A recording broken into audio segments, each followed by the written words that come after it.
Salatullah, salamullah, alal hadi, rasulillah. Assalamualaikum warahmatullahi wabarakatuh. Alhamdulillahi rabbil alamin. Lahu ni'matu wa lahul fadlu wa lahu thana'ul hasan. Wassalawatullahil barrir rahim wal malaikatil muqarrabin ala sayyidina wa maulana Muhammadin wa ala alihi wa ashabihi tayyibin at-tahirin. Allahumma la sahla illa ma ja'altahu sahla wa anta taj'alul hazna idza syi'ta sahla. Allahumma arzuqna al-ikhlasa fin niyyati wal qawli wal amal. Wa ba'du. Ila nabiyil mustafa sallallahu alaihi wasallam wa ikhwanihi minal anbiya'i wal mursalin wa syuhada'i was salihin, khususan ila sultanil awliya asy-syaikh Abdul Qadir al-Jilani wa Syekh Ahmad Ar-Rifai wa Syekh Bahauddin An-Naqsyabandi wa Syekhina Abdullah Al-Harari wa muallif hadzal kitab Syekh Abdullah ibn Husain ibn Tahir wa ila arwahi muassisi jam'iyati Nahdlatul Ulama Syekh Muhammad Hashim Asy'ari wa Syekh Bisri Samsuri wa Syekh Abdul Wahhab Hasbuh wa ila arwahi jami'i ahlil kubur minal muslimin wal muslimat wal mu'minin wal mu'minat min masyariqil ardi ila magharibiha, khususan ila arwahi abaina wa ummahatina wa ajdadina wa jaddatina wa masyayikhina wa masyayikhi masyayikhina. Al-Fatihah. A'udzu billahi minasy syaithanir rajim. Bismillahirrahmanirrahim. Alhamdulillahi rabbil alamin. Ar-Rahmanir Rahim. Maliki yaumiddin. Iyyaka na'budu wa iyyaka nasta'in. Ihdinas siratal mustaqim. Siratal ladzina an'amta 'alaihim ghairil maghdubi 'alaihim waladdallin. Amin. Kaum muslimin, hadirin hadirat, pemirsa Madu TV rahimakumullah. Alhamdulillah, puji syukur kita sampaikan kepada Allah Subhanahu wa ta'ala pada pagi hari ini dengan nikmat, dengan rahmat, dengan taufik dari Allah Subhanahu wa ta'ala, kita bisa kembali bersama-sama dalam pengajian kitab Sulamut Taufiq. Semoga Allah Subhanahu wa ta'ala memberikan ilmu yang bermanfaat untuk kita semuanya. Majelis ilmu adalah majelis yang mulia.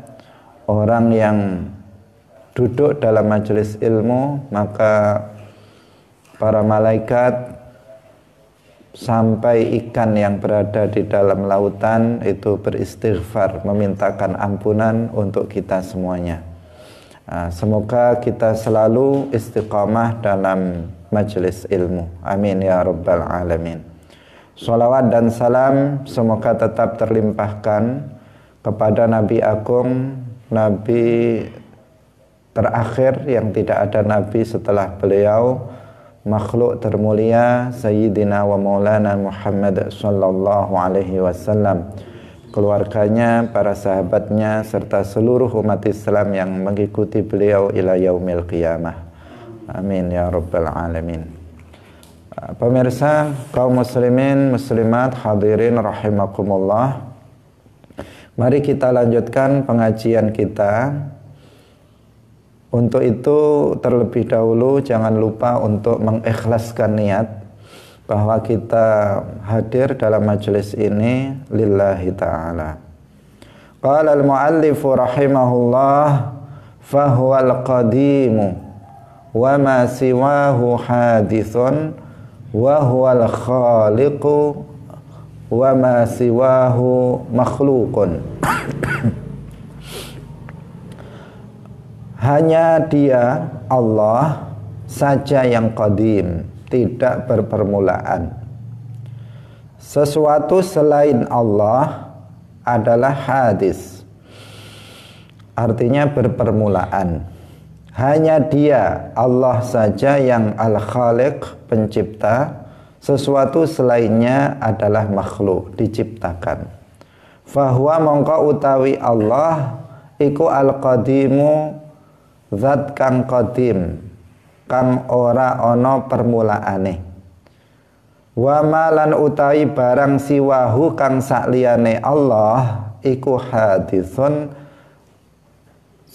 iku hadithun kang anyar teka, kang ana permulaane.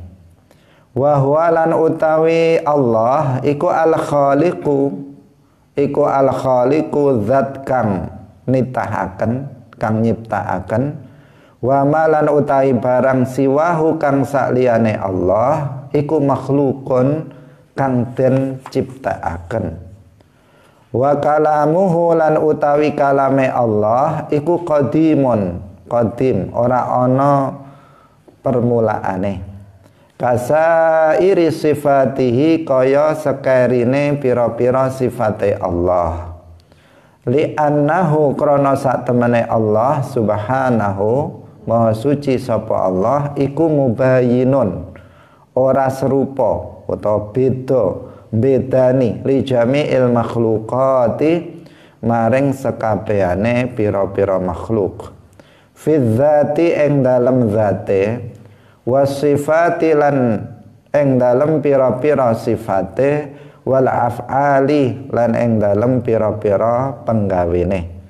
Subhanahu wa ta'ala maha suci sapa Allah amma sangking barang yaqulu, subhanahu dan ta'ala itu maknanya sama. Amma sangking barang yaqulu kang ngucap sapa az-zalimuna, pira-pira wong kafir, wong zalim, yang dimaksud di situ wong kafir, uluwan kelawan maha suci, kabiran kang agung. Pemirsa Madu TV kaum muslimin rahimakumullah, fahuwal qadimu wa ma siwahu hadis.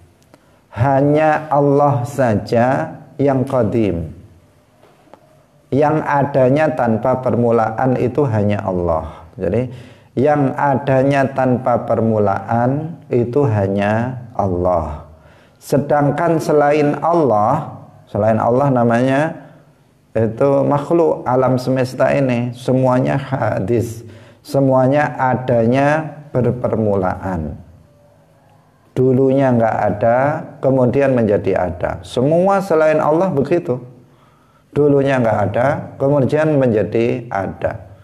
Bumi dengan beserta isinya, langit dengan beserta isinya, semuanya dulunya nggak ada, kemudian menjadi ada. Langit dulu nggak ada, kemudian Allah menciptakannya. Bumi dulu nggak ada, kemudian Allah mengadakannya. Manusia dulu nggak ada, kemudian Allah menciptakannya, mengadakannya. Nah, artinya semua selain Allah adanya itu berpermulaan. Nah, yang adanya tanpa permulaan itu hanya Allah subhanahu wa ta'ala. Jadi tidak ada yang azali kecuali hanya Allah. Tidak ada yang qadim kecuali hanya Allah. Tidak ada yang adanya tanpa permulaan kecuali hanya Allah. Ini perlu ditegaskan. Karena ada, hati-hati dengan keyakinan filosof. Filosof itu orang yang menekuni ilmu filsafat. Nah, yang mereka meyakini bahwa alam ini adalah qadim, azali. Jadi alam semesta ini menurut mereka itu azali, adanya tanpa permulaan, sama dengan Allah. Berarti mereka menyerupakan alam semesta ini dengan Allah, sama-sama tidak memiliki permulaan.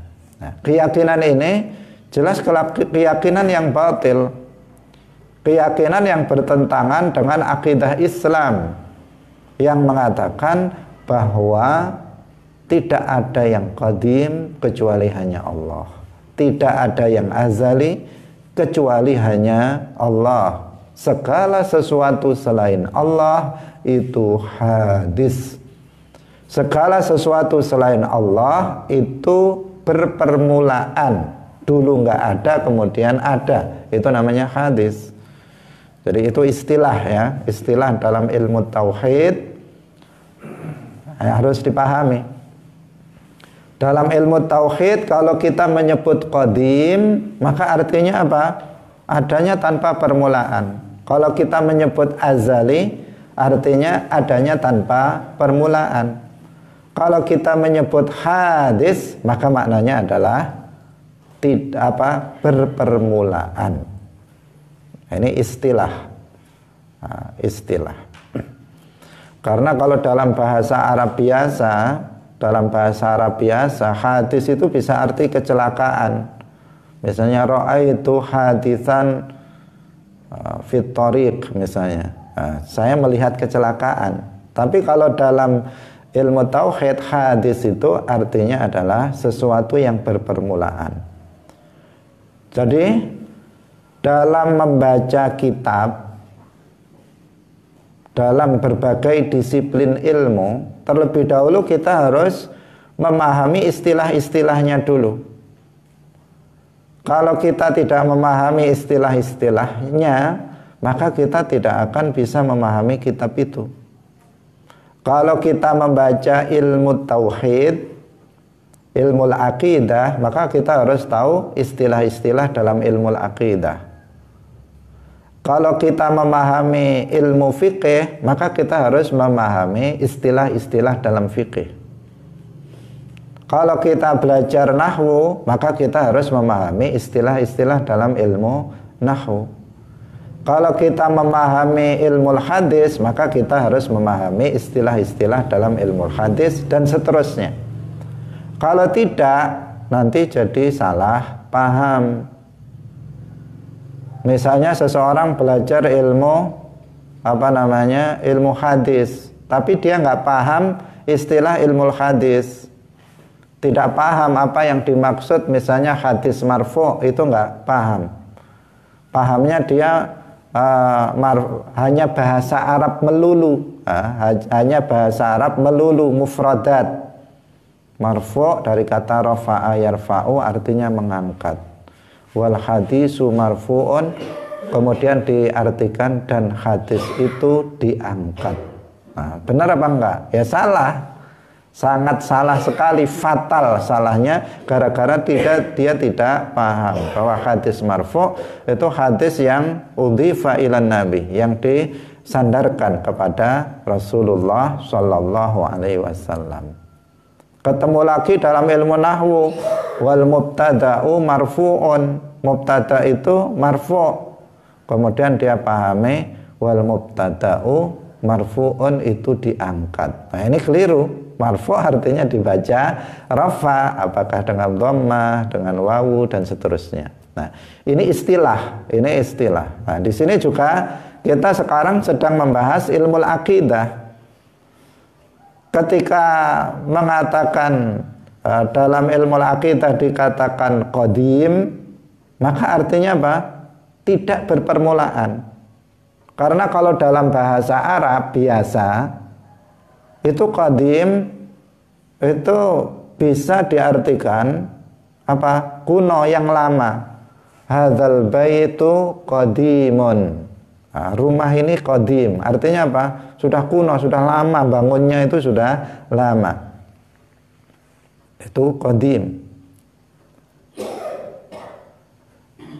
Pemirsa yang dirahmati oleh Allah Subhanahu wa taala. Maka di sini penting untuk kita pahami. Jadi ketika mu'allif mengatakan fahuwal qadimu wa ma siwahu hadis, hanya Allah saja yang qadim, artinya yang adanya tanpa permulaan itu hanya Allah, sedangkan segala sesuatu selain Allah itu hadis, artinya adanya berpermulaan.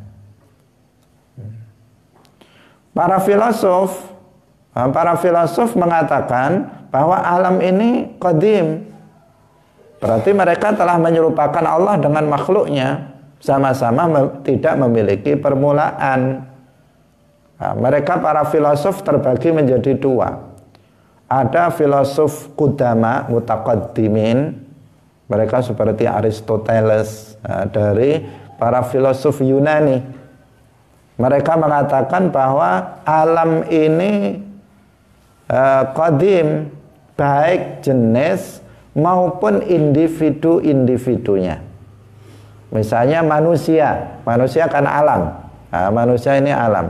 Jenisnya adalah manusia.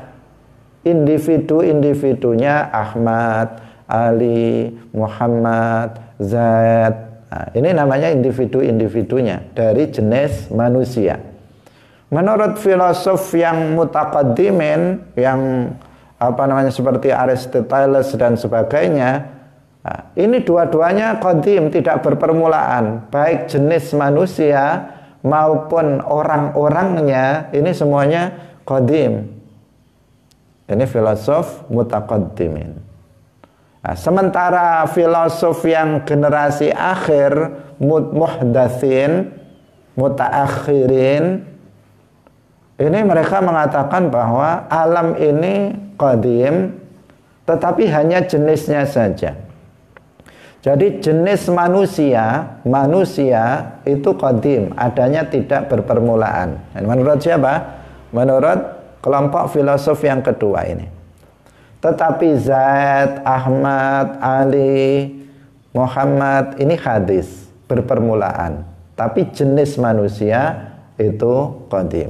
Nah, ini juga pendapat filosof, tetapi filosof kontemporer, filosof mutaakhirin, muhdatsin.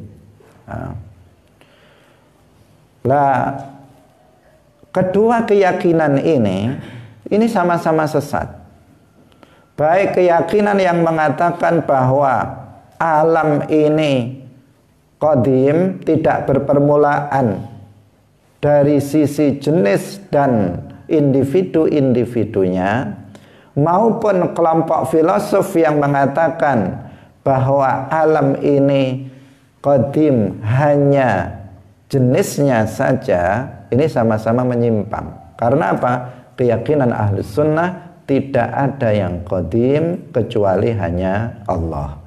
Tidak ada yang adanya tanpa permulaan kecuali hanya Allah. Karena tidak memiliki permulaan artinya khaliq, pencipta. Kalau dikatakan berpermulaan, maka artinya apa? Makhluk diciptakan. Karena dulunya tidak ada. Nah, di antara para ulama yang membantah ini, Al-Imam Badruddin Az-Zarqashi dalam kitab Tasniful Masami' Syarah Jam'il Jawami'. Nah, dalam kitab tersebut beliau mengutip ijma' tentang kekufuran dua golongan filosof ini. Beliau mengatakan, setelah beliau menceritakan dua kelompok filosof ini, beliau mengatakan wa dhallalahumul muslimuna wa kaffaruhum.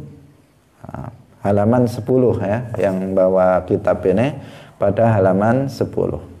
Wa dhallalahumul muslimuna wa kaffaruhum.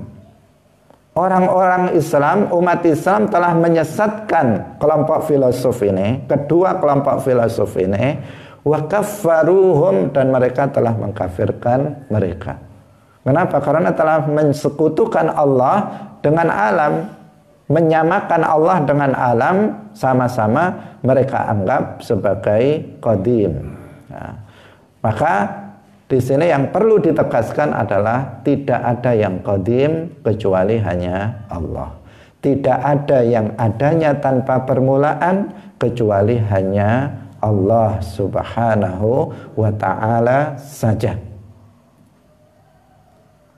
Ada orang namanya Ibnu Taimiyah. Ini diikuti oleh kelompok Wahabi pada masa sekarang. Dia meyakini bahwa dia mengikuti ini para filosof generasi yang kedua ini. Generasi akhir dari kaum filosof. Dia mengatakan bahwa jenis alam itu azali. Maka Ibnu Taimiyah dalam hal ini kena hukum ini. Sebagaimana dikutip Al-Imam Badruddin Az-Zarkashi. Ini salah satu dari sekian banyak penyimpangan Ibnu Taimiyah dalam masalah akidah.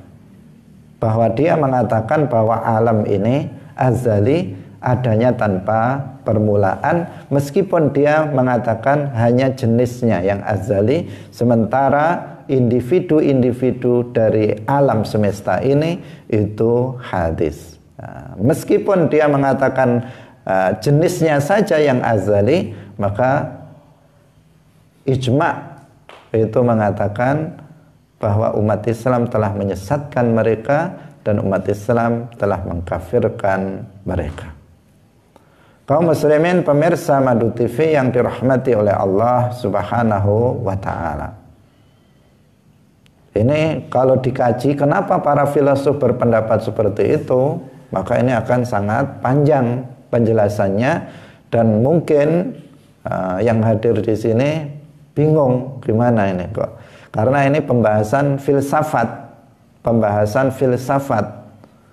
Filsafat itu pembahasan dengan logika, dengan menggunakan akal.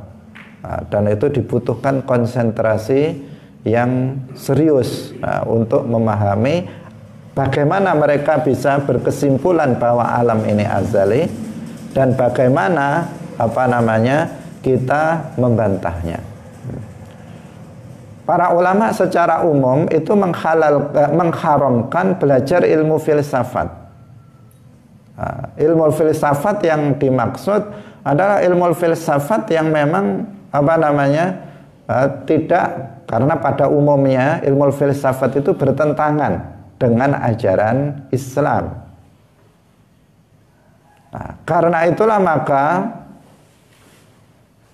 Al-Imam Al-Ghazali itu membuat bantahan terhadap para filosof ini. Meskipun beliau juga dalam hal ini beliau menggunakan membantah para filosof dengan juga dengan filsafat, tetapi yang sudah beliau bersihkan dari unsur-unsur kesesatan, dari unsur-unsur penyimpangan dari akidah Islam. Ini siapa? Al-Imam Al-Ghazali. Yang lucu itu adalah Ibnu Taimiyah. Ibnu Taimiyah itu dikenal sebagai orang yang anti filsafat 100%. Artinya dia nggak mau filsafat, itu nggak mau, anti terhadap ilmu filsafat. Tetapi ternyata lucunya itu di sini, ternyata dia terpengaruh oleh filsafat. Dia nggak mau filsafat, tapi dia terpengaruh oleh filsafat. Buktinya yang di sini.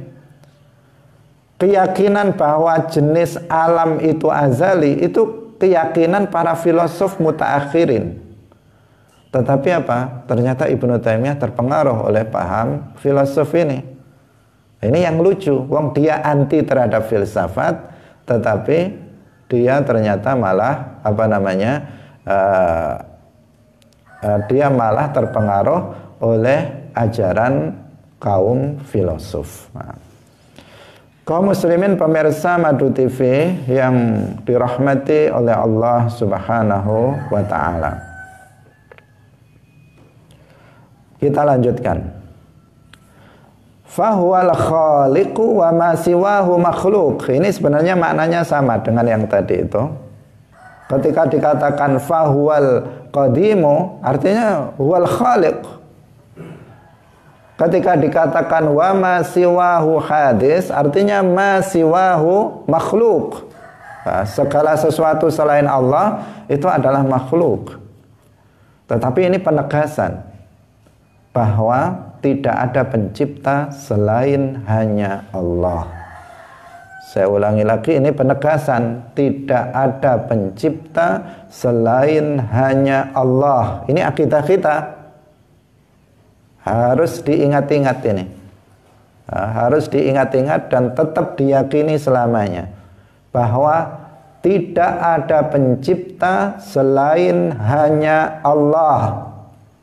Harus dipegang kuat-kuat akidah ini. Segala sesuatu selain Allah itu makhluk. Yang khalik, pencipta, itu hanya Allah subhanahu wa ta'ala. Di dalam Al-Quran banyak sekali ayat Al-Quran yang menegaskan bahwa tidak ada pencipta selain hanya Allah. Di antaranya dalam Quran surat Al-Furqan ayat 2 disebutkan wa khalaqa kulla syai'in faqaddarahu taqdira. Dan Allah yang telah menciptakan segala sesuatu dan yang telah mentakdirkannya. Dalam ayat yang lain, hal min khaliqin ghairullah, artinya tidak ada pencipta selain Allah. Dalam ayat yang lain disebutkan qulillahu khaliqu kulli syai', katakanlah Allah itu adalah pencipta segala sesuatu. Kullu syai', segala sesuatu. Pokoknya semua yang ada selain Allah, maka itu adanya Allah yang menciptakannya, dari tidak ada menjadi ada. Awas, ini apa? Akidah Islam. Allah pencipta segala sesuatu. Allah yang menciptakan manusia, Allah yang menciptakan perbuatan manusia, Allah yang menciptakan kebaikan, Allah yang menciptakan keburukan, Allah yang menciptakan makhluk yang paling mulia Nabi Muhammad sallallahu alaihi wasallam, Allah juga yang menciptakan iblis laknatullah alaih. Allah yang menciptakan segala sesuatu, baik dan buruk Allah yang menciptakannya. Iman dan kufur Allah yang menciptakannya. Ketaatan dan kemaksiatan Allah yang menciptakannya. Tidak ada pencipta selain hanya Allah subhanahu wa ta'ala. Termasuk perbuatan yang kita lakukan, apabila kita berbicara, maka Allah yang menciptakan perbuatan bicara itu pada diri kita. Apabila kita berjalan, maka Allah yang menciptakan perbuatan berjalan pada diri kita. Bukan Allah yang berjalan, nanti salah paham. Karena ada orang yang kemudian sulit memahami. Allah yang menciptakan perbuatan kita. Ketika kita makan, maka Allah yang menciptakan perbuatan makan pada diri kita. Bukan Allah yang makan, Allah yang menciptakan perbuatan makan pada diri kita. Nah, seperti badan kita, ini kan ciptaan Allah. Allah yang menciptakan badan kita, tetapi Allah bukan badan kita, bukan. Allah yang menciptakannya, Allah yang mengadakannya dari tidak ada menjadi ada. Kalau kita melakukan suatu perbuatan, maka yang mengadakan perbuatan itu pada diri kita itu adalah Allah subhanahu wa ta'ala. Baik perbuatan itu adalah perbuatan yang baik maupun perbuatan yang buruk. Dalam Al-Quran disebutkan wallahu khalaqakum wa ma ta'malun. Allah yang telah menciptakan diri kalian dan yang telah menciptakan apa yang kalian perbuat. Nah, jadi apa yang diperbuat, perbuatan manusia, itu Allah subhanahu wa ta'ala yang menciptakan. Termasuk perbuatan yang buruk. Termasuk perbuatan yang buruk. Nah, dalam surat Al-Falaq, Qul a'udzu birabbil falaq min syarri ma khalaq. Min syarri ma khalaq. Aku berlindung kepada Allah dari keburukan sesuatu yang telah Allah ciptakan. Allah yang telah menciptakan keburukan. Kita meminta perlindungan kepada Allah agar kita dijaga dari keburukan makhluk Allah, ciptaan Allah. Jadi semua selain Allah adalah makhluk. Saya makhluk, kamu makhluk, meja ini makhluk, bumi makhluk, langit makhluk, matahari makhluk, bintang-bintang makhluk, udara makhluk. Segala sesuatu selain Allah adalah makhluk. Al-Khaliq hanya satu, yaitu Allah Subhanahu wa ta'ala. Ini akidah Islam. Baik perbuatan yang terjadi dengan kehendak kita, namanya perbuatan ikhtiariyah. Seperti kita makan, minum, berjalan, itu kan terjadi dengan kehendak kita. Maupun perbuatan yang terjadi tanpa kehendak kita, itu semuanya adalah apa? Allah yang menciptakannya. Ada perbuatan yang terjadi tanpa kehendak kita. Misalnya kita pagi-pagi mandi, setelah mandi bergerak bibir kita atau tangan kita karena kedinginan. Terjadi tanpa kehendak kita, tapi terjadi pada diri kita. Itu perbuatan terjadi pada diri kita. Itu Allah yang menciptakannya. Maupun perbuatan yang terjadi dengan kehendak kita, itu juga Allah Subhanahu wa ta'ala yang menciptakan. Tidak ada pencipta selain Allah. Allah yang menciptakan manfaat, Allah yang menciptakan madarat. Tabiat tidak menciptakan. Tabiat itu apa? Sifat dari benda. Sifat yang Allah ciptakan pada benda, itu namanya tabi'ah atau tabiat. Misalnya tabiatnya api itu membakar. Tabiatnya pisau itu memotong. Itu tidak menciptakan. Api itu tidak menciptakan terbakar. Api itu tidak menciptakan terbakar. Tetapi Allah yang menciptakan api, Allah yang menciptakan sifat membakar, Allah yang menciptakan terbakar. Nabi Ibrahim alaihissalam dilemparkan oleh orang-orang kafir kepada api yang sangat besar. Saking besarnya mereka nggak bisa memasukkannya ke dalam api itu, sehingga harus dilempar dari jauh. Nah,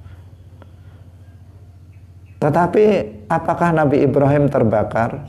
Sama sekali tidak terbakar. Kenapa kok nggak terbakar? Karena api tidak bisa menciptakan terbakar. Yang menciptakan terbakar adalah Allah.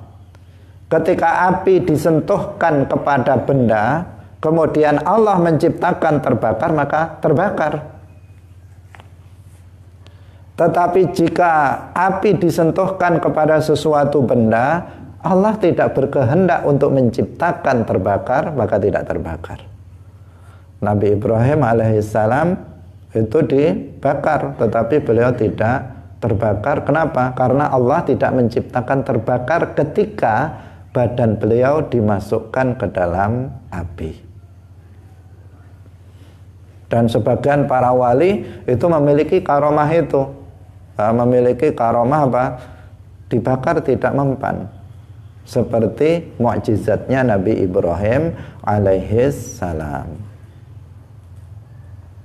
Nabi Ismail alaihissalam disembelih oleh ayahnya Nabi Ibrahim alaihissalam atas perintah Allah.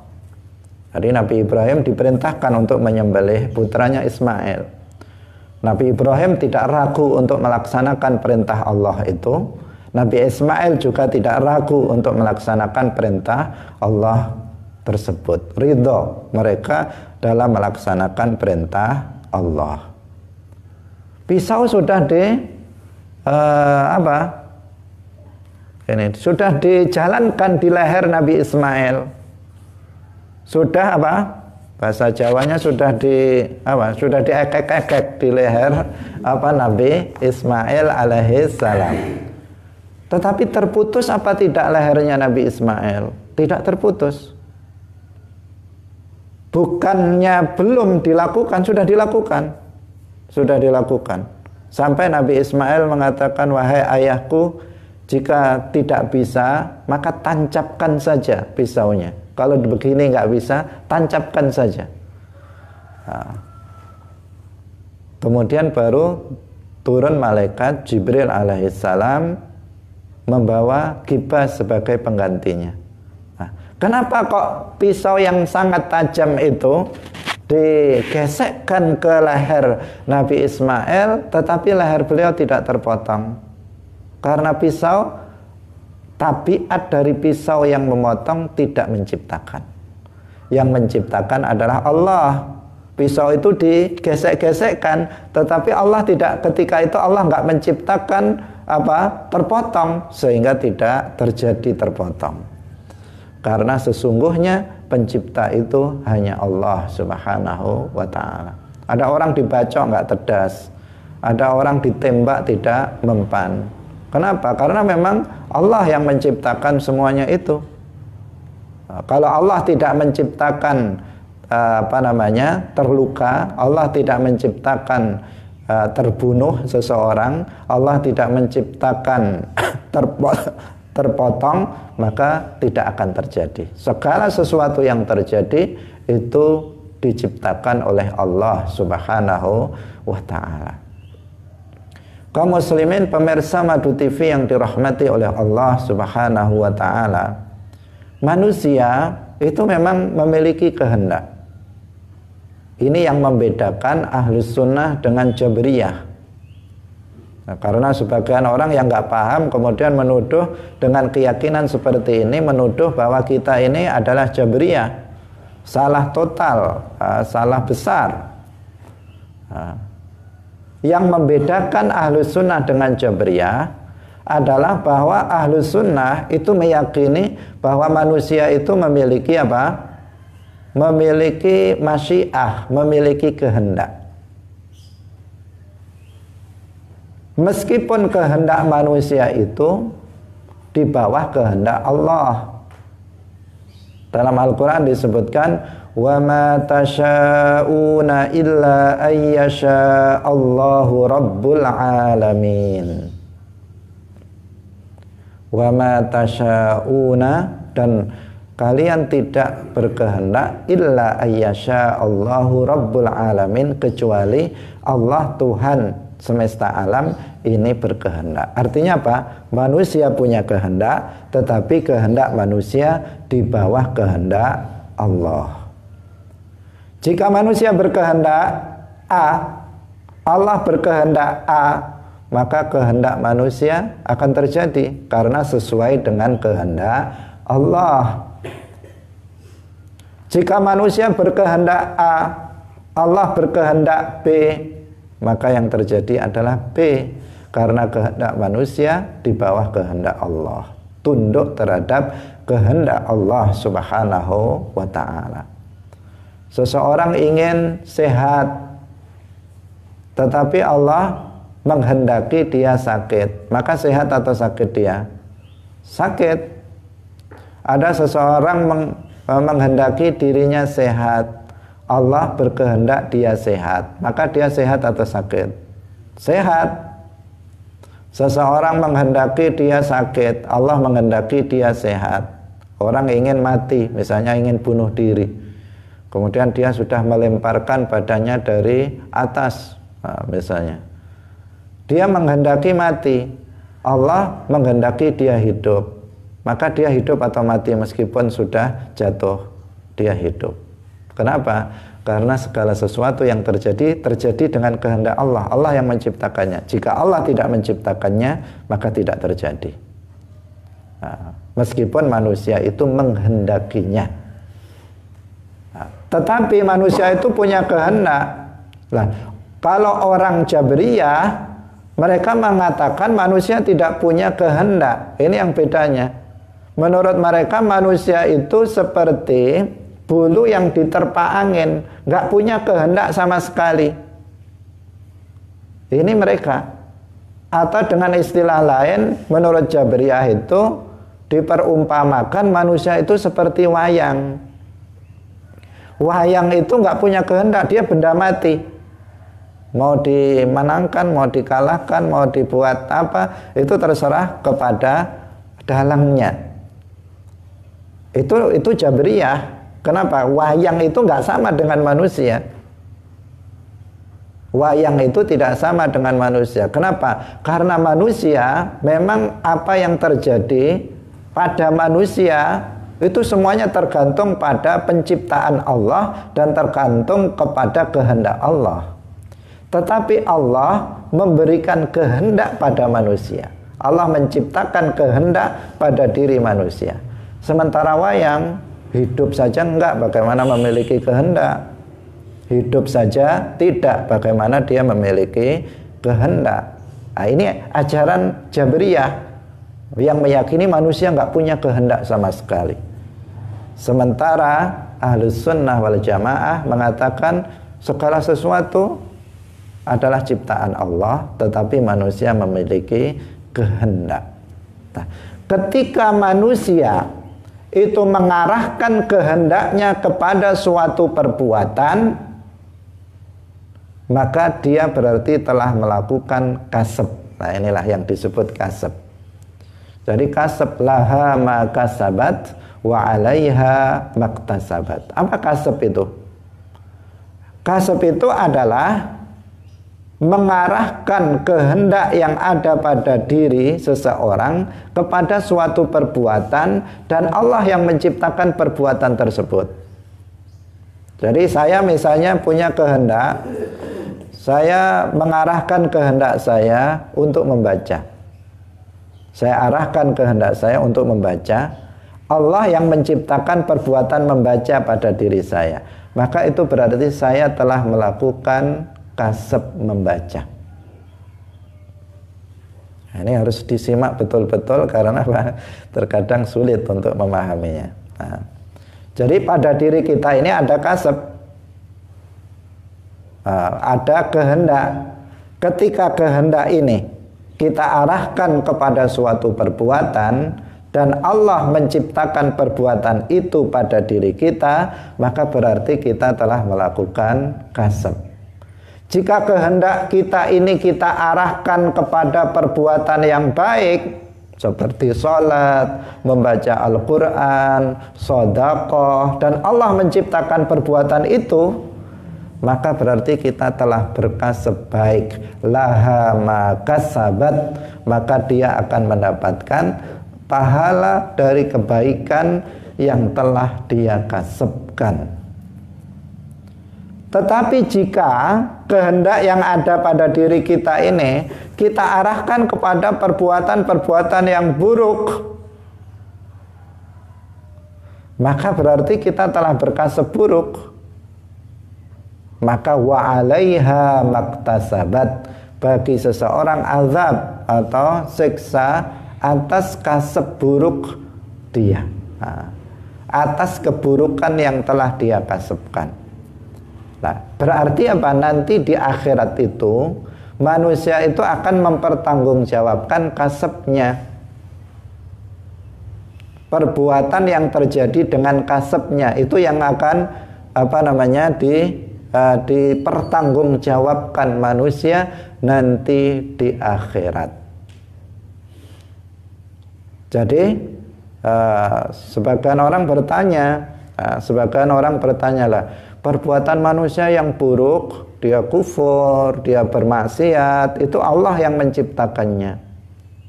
Nanti di akhirat kok dia tetap diazab, padahal Allah yang menciptakannya pada diri manusia itu. Jawabannya apa? Betul, Allah yang menciptakan perbuatan buruk yang dilakukan oleh seseorang. Tetapi perbuatan buruk itu terjadi dengan kasab dia. Terjadi dengan kasab dia. Apa kasab? Dengan kehendak dia yang dia arahkan kepada perbuatan buruk tersebut. Kaum muslimin pemirsa Madu TV yang dirahmati oleh Allah Subhanahu wa ta'ala. Ini pembahasan yang agak perlu konsentrasi. Tetapi penting untuk dijelaskan. Intinya adalah untuk kita mengatakan tidak ada pencipta selain hanya Allah. Intinya cuma itu. Kalau bingung masalah yang tadi, yang penting keyakinan kita adalah tidak ada pencipta selain hanya Allah. Karenanya hanya Allah yang patut dan berhak untuk disembah.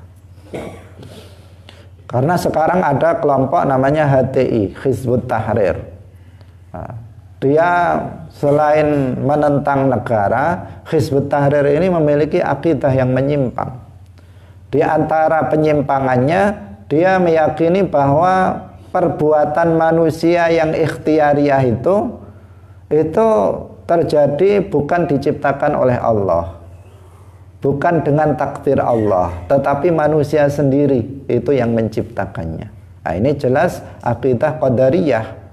Akidah Qadariyah pada masa lalu yang telah dicela oleh Rasulullah Shallallahu Alaihi Wasallam sebelum kemunculannya. Jadi Qadariyah ini belum muncul, itu sudah dicela oleh Rasulullah Shallallahu Alaihi Wasallam, karena Rasulullah seorang nabi, beliau mengetahuinya dari wahyu. Dikatakan al-qadariyatu majusu hadhil ummah. Qadariyah itu adalah majusinya umat ini. Karena dia keyakinannya mirip dengan keyakinan Majusi. Orang Majusi meyakini ada Tuhan pencipta kebaikan dan ada Tuhan pencipta keburukan. Nah, ini juga begitu orang Qadariyah. Keyakinannya sama dengan orang Qadariyah. Di antara orang Qadariyah ada yang meyakini tadi Allah pencipta kebaikan dan pencipta keburukan bukan Allah. Mereka mengatakan tapi makhluk itu sendiri. Sebagian mereka mengatakan Allah pencipta perbuatan yang ittirariyah, yang terjadi tanpa kehendak manusia. Adapun perbuatan yang terjadi dengan kehendak manusia, maka itu manusia itu sendiri yang menciptakannya. Nah, ini akidah-akidah yang menyimpang. Akidah yang benar, Allah pencipta segala sesuatu. Segala sesuatu yang terjadi, Allah yang menciptakannya. Pemirsa Madu TV yang dirahmati oleh Allah Subhanahu wa ta'ala. Kemudian kita lanjutkan. Masih ada waktu. Wa kalamuhu qadimun kasairi sifatihi. Kalam Allah itu qadim, sebagaimana sifat-sifat Allah yang lainnya. Jadi semua sifat Allah itu qadim, azali. Ilmu Allah qadim, iradah Allah qadimah, qudrah Allah qadimah, sam'ullah qadim, basarullah qadim. Semua sifat Allah itu qadim. Artinya apa tadi qadim? Tidak berpermulaan. Qadim artinya tidak berpermulaan. Kalau tidak berpermulaan berarti apa? Tidak berakhiran.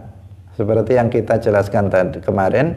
Ya, kalau dikatakan qadim maka azali, maka selalu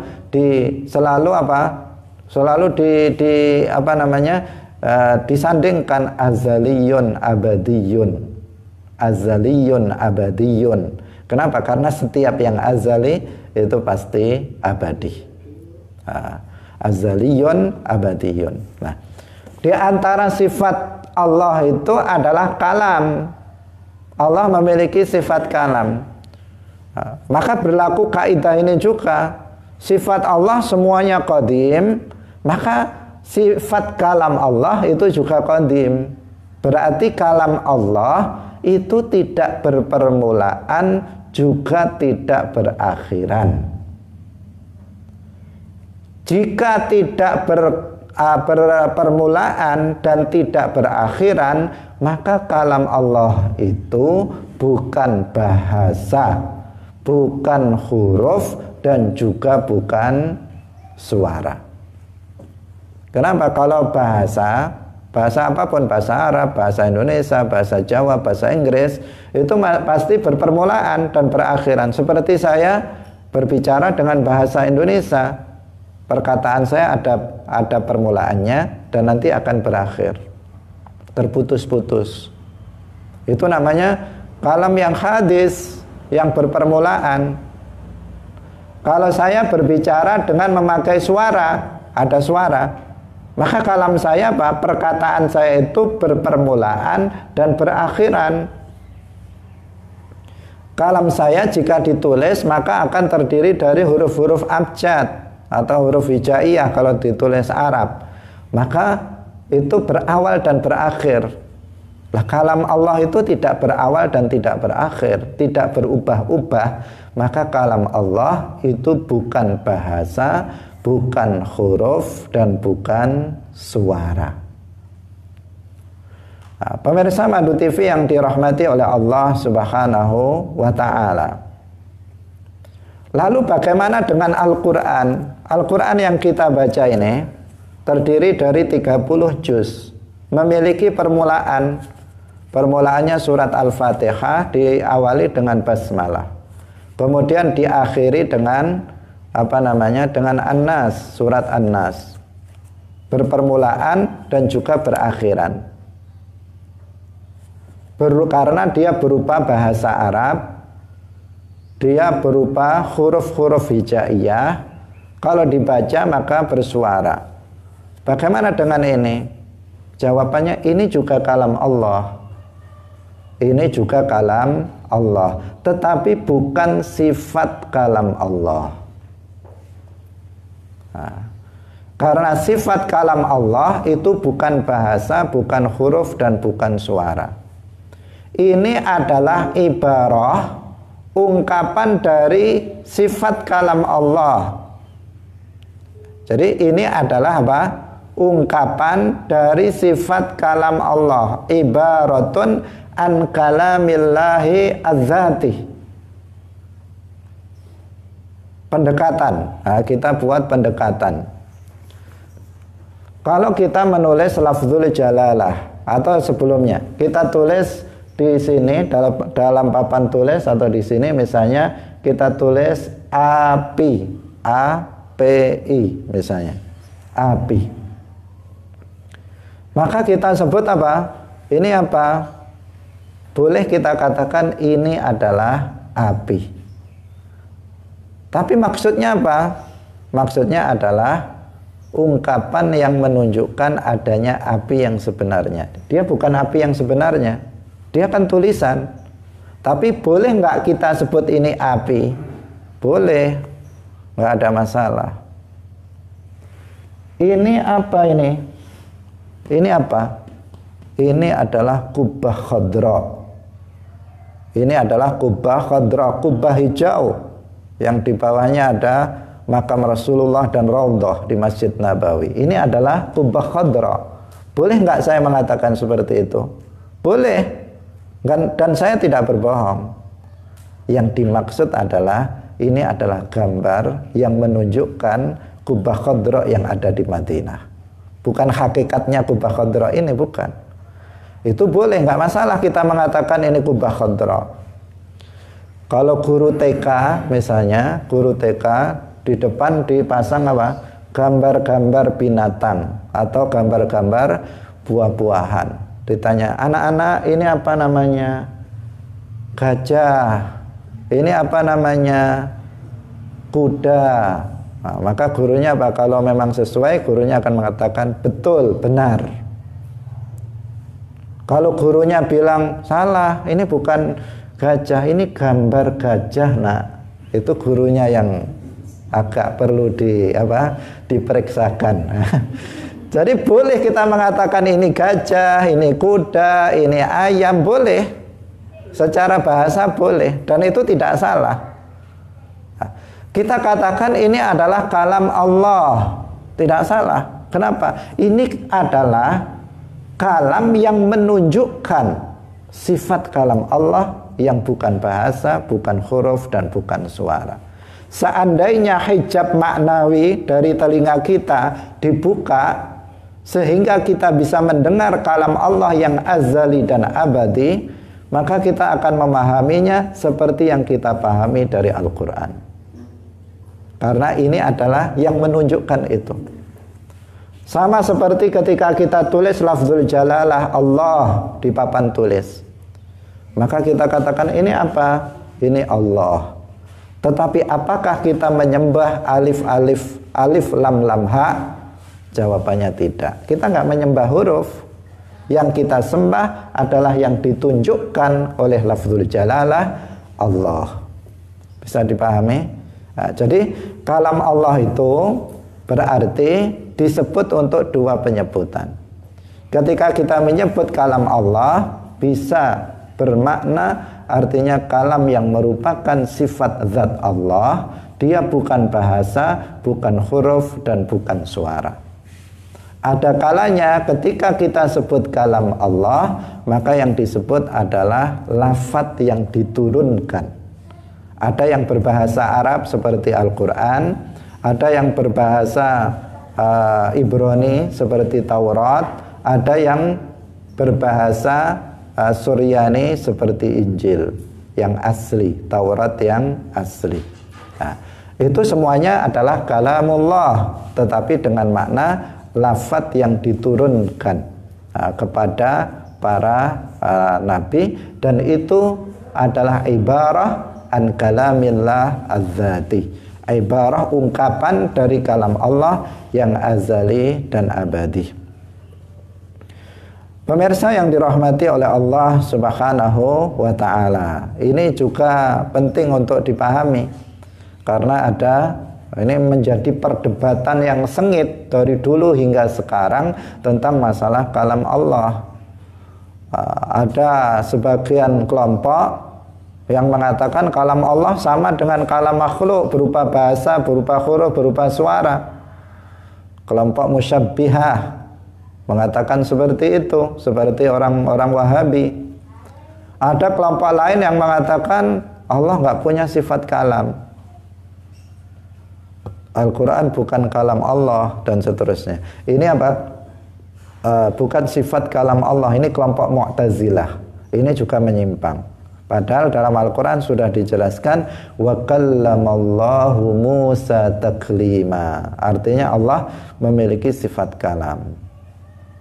Dalam sejarah, orang yang pernah mendengar sifat kalam Allah, ya, orang yang pernah mendengar sifat kalam Allah yang bukan bahasa, bukan huruf, dan bukan suara, itu yang pertama Nabi Musa, yang kedua Nabi Muhammad. Karena itulah maka Nabi Musa itu gelarnya apa? Musa Kalimullah. Musa yang pernah mendengar kalam Allah yang azali dan abadi. Nabi Muhammad juga pernah mendengar kalam Allah ketika beliau Mi'raj. Ketika itu beliau ada di atas langit ketujuh. Beliau mendengar kalam Allah.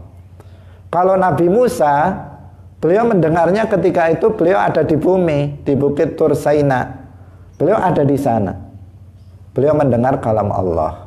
Nabi Muhammad ketika mendengar kalam Allah, beliau ada di atas langit ketujuh. Maka ini menunjukkan, tidak menunjukkan Allah itu ada di langit atau di bumi. Karena di sini karena keyakinan kita seperti yang sudah kita jelaskan, Allah itu tidak serupa dengan makhluk, Allah ada tanpa tempat. Pemirsa yang dirahmati oleh Allah Subhanahu wa taala, sampai di sini insyaallah besok akan kita lanjutkan. Kita akan menjelaskan besok tentang sifat wajib bagi Allah. Karena ini kesimpulan, ringkasan dari penjelasan yang sebelumnya. Secara secara singkat, insyaallah besok akan kita jelaskan, misalnya apa makna wujud, qidam, baqa, sampai terakhir. Demikian, semoga bermanfaat. Wallahul muwaffiq ila aqwamit thoriq.